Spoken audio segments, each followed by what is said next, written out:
নমস্কার বন্ধুরা, শম্পা রান্নাঘরে আপনাদের অনেক স্বাগত। আপনারা সবাই কেমন আছেন? আপনারা তো জানেন যে আমি কেন ভিডিও দিতে পারিনি, কদিনের জন্য পুরী ঘুরতে গেছিলাম। তার জন্য ক্ষমা মার্জনা করে দেবেন। তো আজকে দেখুন, আজকে বাজার থেকে একটা টাটকা রুই মাছ এনেছে আর ফ্যাসা মাছ এনেছে। এই রুই মাছটা আমি ফুলকপি দিয়ে রান্না করব আর ফ্যাসা মাছটা বেগুন দিয়ে রান্না করব। তো দুটো রেসিপি বানাও বন্ধুরা। তো প্রথমেই আগে রুই মাছটা আমি কেটে নেব।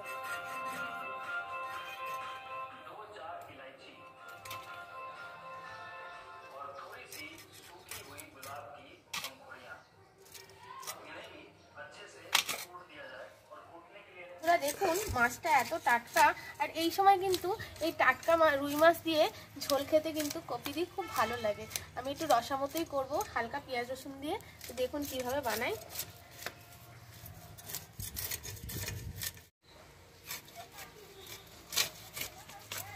দেখুন বন্ধুরা, একদম টাটকা রক্ত মাছটা।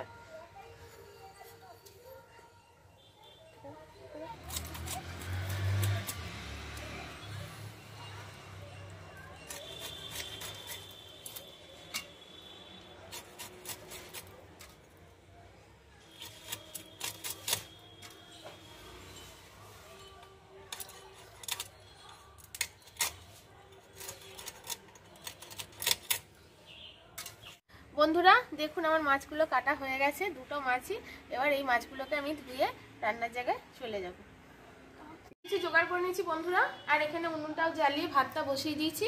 এবার প্রথমে আমি এখানে দেখুন আদা, কাঁচা লঙ্কা, রসুন বেটে নেব।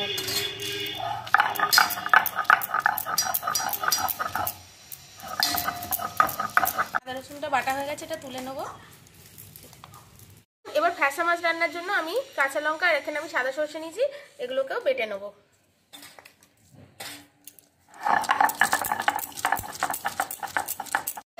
এবার তুলে নেব। ভাতটা হয়ে গেছে, নামিয়ে নিয়েছি। এবার কড়াটা বসিয়ে দিয়েছি। এবার মাছগুলো রান্না করে নেবো।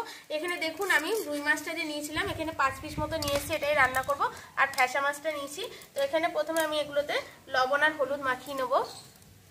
দিয়ে দেবো লবণ আর হলুদ।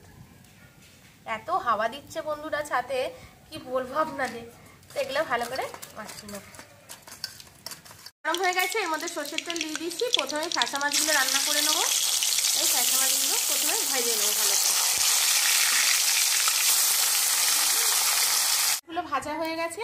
এবার এই কড়ার তেলের মধ্যে আমি বেগুনগুলো দিয়ে দেবো। ফ্যাসা মাছে বেগুন দিয়ে এই ঝালটা করলে খেতে কিন্তু খুবই ভালো হয় বন্ধুরা। আজকে এত ধোঁয়া দিচ্ছে বন্ধুরা। দেখুন আমার এখানে বেগুনটা লাল লাল করে ভাজা হয়ে গেছে। এবার এর মধ্যে যে সর্ষে আর লঙ্কাটা বেটে রেখেছিলাম সেটা দিয়ে দেবো। দিয়ে খানিকক্ষণ ফুটতে দেবো। দিয়ে আর একটু জল এর মধ্যে আমি দিয়ে দেবো, খুব বেশি নয়, অল্প একটু। এখানে দিয়ে দেবো অল্প একটু হলুদ, আর দিয়ে দেবো স্বাদ মতো লবণ। ব্যাস, এইটা ছাড়া আর এখানে কোনো মশলাই দিতে হবে না বন্ধুরা। আর এখানে অল্প একটু কড়াইশুঁটিও আমি দিয়ে দেবো। শীতকালে কড়াইশুঁটিটা দিলে খেতে খুব ভালো লাগে। দিয়ে এটাকে আমি ফুটতে দেবো। এটার উপর আমি চাপা দিয়ে দেবো। ফুটে গেছে, এবার খুলে দেখবো। দেখুন একদম টকবক করে ফুটে গেছে। তো এটার মধ্যে এবার মাছগুলো আমি দিয়ে দেবো। মাছগুলো এত নরম বন্ধুরা, ভাজতে গিয়ে একটু হালকা হালকা এর মতো হয়ে গেছে। দিয়ে এবার এটাকে হালকা আছে অনেকক্ষণ ফুটতে দিতে হবে, যতক্ষণ না বেগুনটা সিদ্ধ হয়ে যাচ্ছে না। আর এখনই আমি এর মধ্যে অল্প একটু কাঁচা তেল দিয়ে দেবো, তাহলে এর গন্ধটা খুব ভালো হবে বন্ধুরা। আপনারা চাইলে চেরা কাঁচা লঙ্কাও দিতে পারেন। দিয়ে এটাকে আবার আমি ঢাকা দিয়ে দেবো। দেখুন অনেকক্ষণ ফুটে গেছে, আর খুলে দেখুন হয়েই গেছে। এবার এর মধ্যে দিয়ে দেবো অল্প একটু ধনেপাতা কুচি। ব্যাস, দিয়ে নামিয়ে নেবো। দেখুন হয়ে গেল আমার এই ফ্যাসা মাছ দিয়ে বেগুনের ঝাল। কত সুন্দর হয়েছে দেখুন বন্ধুরা দেখতেই। এবার আমি রুই মাছটা রান্না করে নেব। প্রথমে রুই মাছগুলো ভেজে নেব।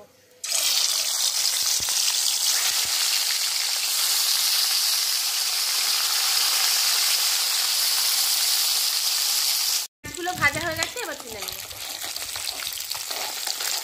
এই মাছটা খুব লাল করে ভাজতে হবে না, এরকমই ভেজে দিচ্ছি দেখুন। আর যেহেতু এটা টাটকা মাছ দেখুন ভাড়া সাথে সাথে কিরকম একটু হয়ে গেছে। এটা যদি চালানি মাছ হতো তাহলে কিন্তু একদম সলিড থাকতো, দেখুন কীরকম ঢুকে মতো গেছে। এবার এটাতেই আমি আলুগুলো ভেজে নেব।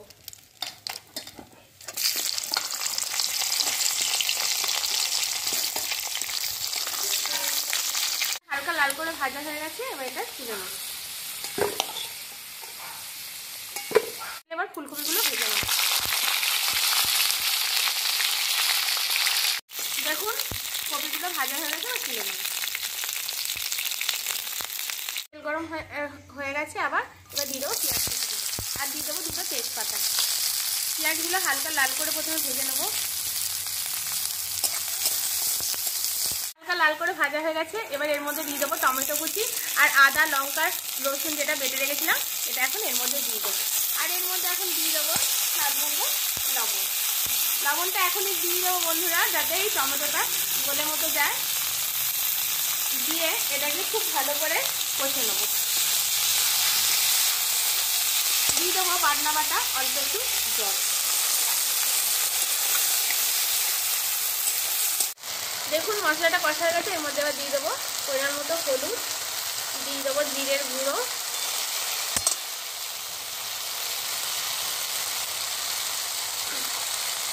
আর দিয়ে দেবো লঙ্কার গুঁড়ো। এটা আমি কাশ্মীরি রেড চিলি দিয়েছি বন্ধুরা, আপনারা যদি বেশি ঝাল খেতে চান তাহলে ঝাল লঙ্কার গুঁড়ো দিতে পারেন। দিয়ে এটাকে আরেকটু কষিয়ে নেব।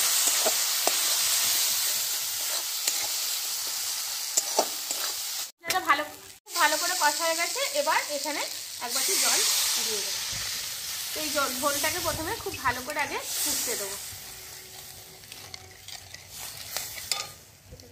ঝোলটা ফুটে গেছে, এবার এখানে কপি আলু ভাজা এগুলো সব দিয়ে দেবো।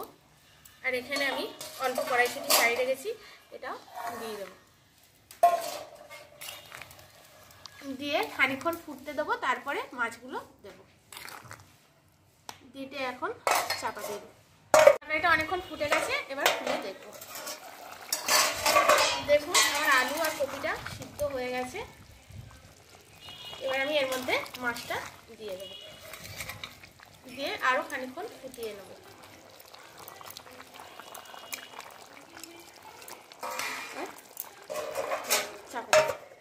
ফুটে গেছে, এবার খুলে দেখবো। দেখুন আমার এটা হয়ে গেছে। এবার আমি এখানে গরম মশলা বাটা দিয়ে দেবো। এখানে আমি এলাচ লবঙ্গ আর দারচিনি বেটে নিয়েছি, এটাই এবার দিয়ে দিলাম। আর এখানে দিয়ে দেবো ধনেপাতা কুচি। ব্যাস বন্ধুরা, এটা আমার হয়ে গেছে, আর নামিয়ে নেব। হয়ে গেল আমার মাছের তরকারি।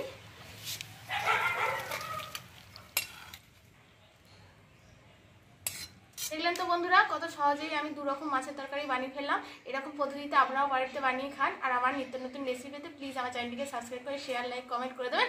আজকের মতো টাটা বন্ধুরা, আবার আসবে একটা নতুন পর্ব নতুন রেসিপি নিয়ে।